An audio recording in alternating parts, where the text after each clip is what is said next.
Hello guys, আমি এখন একটি গান আপনাদের সামনে বলবো। সেই গানটি হচ্ছে 70 দশকের গান, 70 দশকের গান আর কি। ঠিক আছে, রাজ্জাক স্যার অভিনয় করছিল সেই গানটা, সুচরিতা ম্যাডাম এই গানটা অভিনয় ছিল আর কি। ঠিক আছে, তাহলে গানটা আপনারা শুনেন।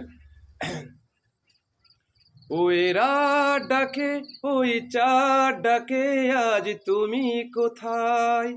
ভালোবাসার রঙে রঙে, ভালোবাসার রঙে রঙে আমি সাজাবো তোমায়। তুমি কোথায়? তুমি কোথায়? তুমি কোথায়?